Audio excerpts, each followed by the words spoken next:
પ્રાર્થના સંદેશ ન્યૂઝમાં આપનું સ્વાગત છે। એસટી વડોદરાના ટીઆઈ એચએમ રાઠોડનો નિવૃત્તિ વિદાય સમારંભ સેન્ટ્રલ ડેપો ખાતે યોજાયો। ગુજરાત એસટીના વડોદરા વિભાગના પાણીગેટ ડેપો ખાતે ટ્રાફિક ઇન્સ્પેક્ટર તરીકે ફરજ બજાવી નિવૃત્ત થતા એચએમ રાઠોડનો નિવૃત્તિ વિદાય સમારંભ સીબીએસ વડોદરા ડેપો ખાતે એસટી કર્મચારી મહામંડળ પ્રમુખ તેમજ વિની શ્રી અતુલ જે સોલંકી ડેપો મેનેજર વડોદરા જાગૃતિબેન રબારીના અધ્યક્ષસ્થાને યોજાયો હતો, જેમાં એચએમ રાઠોડને ડેપો મેનેજર જાગૃતિબેન રબારી દ્વારા શ્રીફળ આપી તેમજ હાજર સ્ટાફ અને સ્નેહી સંબંધીઓ દ્વારા મુમેન્ટ સાલ ગિફ્ટ ને ફુલહારથી સન્માન કરવામાં આવેલ હતું। નિવૃત્તિ પ્રસંગને અનુરૂપ હાજર મહેમાનોએ પ્રવચન આપ્યું। આ પ્રસંગે વડોદરા વિભાગના તમામ ડેપો સહિત નિગમના અન્ય વિભાગના ઓફિસર, સુપરવાઇઝર, કર્મચારી, અનેક મહાનુભાવો અને ત્રણેય યુનિયનના કર્મચારીઓએ બહોળી સંખ્યામાં ઉપસ્થિત રહી કાર્યક્રમને સફળ બનાવેલ। કાર્યક્રમના અંતમાં એચએમ રાઠોડ તરફથી હાજર તમામને સુરુચિ ભોજનની વ્યવસ્થા કરવામાં આવેલ હતી અને તમામનો હૃદયપૂર્વક આભાર વ્યક્ત કરવામાં આવ્યો હતો। રિપોર્ટર અનવર બહાદર પુરવાલા, આણંદ। समारंभના અધ્યક્ષ દિલીપસિંહ બાપુ, ઉપાધ્યક્ષ શ્રી અતુલસિંહ બાપુ અને અન્ય આગેવાન મિત્રો, અધિકારી મિત્રો, કામદાર મિત્રો અને સર્વે કાટોળ સાહેબને આ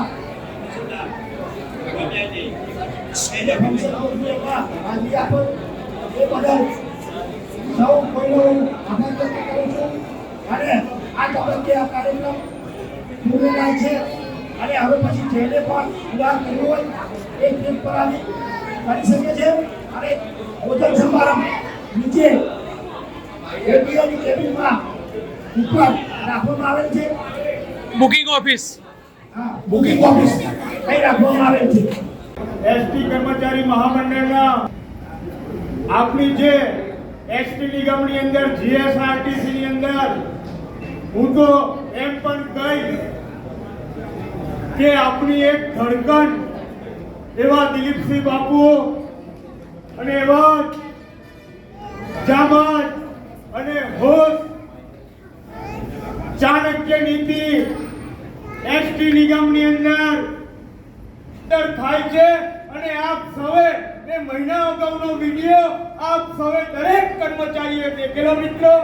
એવી આપની ગુજરાતની ધડકન હું તો કહું છું, આપના કર્મચારીનું હાર્ટ કહું છું એવા શ્રી નરેન્દ્રસિંહ મકવાણા સાહેબ, ત્યારબાદ વિભાગીય નિયામક શ્રી અમારા ડેપો મેનેજર કે તમે ખોટા હોય તો યુનિયન હાજર, ખરા હોય તો પણ યુનિયન હાજર। એના તાજના કેટલાક દાખલાઓ બેઠેલા છે મિત્રો। વધુ વાત ના કરતા આજે વાણીને વિરામ આપું છું। જય હિન્દ, ભારત માતા કી જય, વંદે માતરમ। મિત્રો ખાલી મારે બે હાથ ઊંચા કરી ભારત માતા કી જય બોલજો। ભારત માતા કી જય, ભારત માતા કી જય, વંદે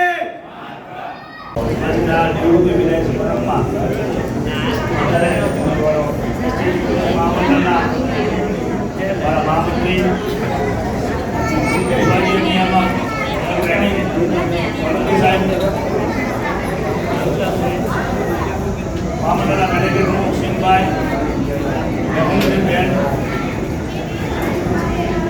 અને વડોદરા વિભાગના બાઓસ પ્રમુખ અને જીએસ જુદા જુદા ડેપોમાં જ આવેલા મારા કાર્યકરો મિત્રો અને રાઠોડભાઈના સગા સંબંધીઓ, એચએમ રાઠોડ સાહેબનો બહુ જાજો પરિચયમાં નહીં, 6-8 મહિના પહેલાં એમની છોટાઉદેપુર ખાતે બદલી થઈ હતી। સંમલગનમાં ભોજન ગયો અને મને અનુકૂળનો બધાનો ફોન આવ્યો અને કે ખોટી બદલી આમને પ્રમોશન આપ્યું હતું છોટાઉદેપુર અને કે મારી બદલી થઈ છે કેમ પ્રમોશન આપ્યું એટલે મેં જે તે વખતે મેં શર્મા સાહેબ ડીસી વાત કરી, એટલે સારી ભાષા વાત કરી, પછી મારી રીતે જબરી ભાષા વાત કરી એટલે મેં રાઠોડને કીધું જે આવો શુક્રવારનો ઓર્ડર પાછો બદલી રહેશે અને ગુરુવારે લગભગ એમનો ઓર્ડર મારે ખ્યાલ થઈ ગયો 5 દિવસ પછી અજપટ લાગી હતા ત્યારે। એટલે બહુ સારા કાર્યકર છે। હું નામ સાંભળેલું પરિચયમાં મેં આટલી બદલી થઈ પછી હું આવ્યો, કારણ કે વડોદરા પ્રમુખના વર્ષથી પહેલાં જ થયો છે। આજે ભાઈ શ્રી હિંમતસિંહભાઈ રાઠોડ એના નિવૃત્તિ વિદાય સમારંભમાં આપણે જો ભેગા થયા છીએ. મારા અગાઉના વક્તાઓએ કહ્યું એ રીતે કે હિંમતસિંહ રાઠોડ એટલે ટાઈગર, અને ટાઈગર ક્યારેય મરતો નથી. પિક્ચરો પણ એના ઉપર બની છે, ટાઈગર અભી જિંદા હે. અમે પણ એવું ઈચ્છીએ છીએ કે ભાઈ શ્રી રાઠોડભાઈ અમારા સંગઠન સાથે કાયમ જિંદા રહે. પ્રાર્થના સંદેશ ન્યૂઝની તમામ લેટેસ્ટ અપડેટ્સ માટે ચેનલને હમણાં જ લાઈક, શેર અને સબસ્ક્રાઇબ કરો.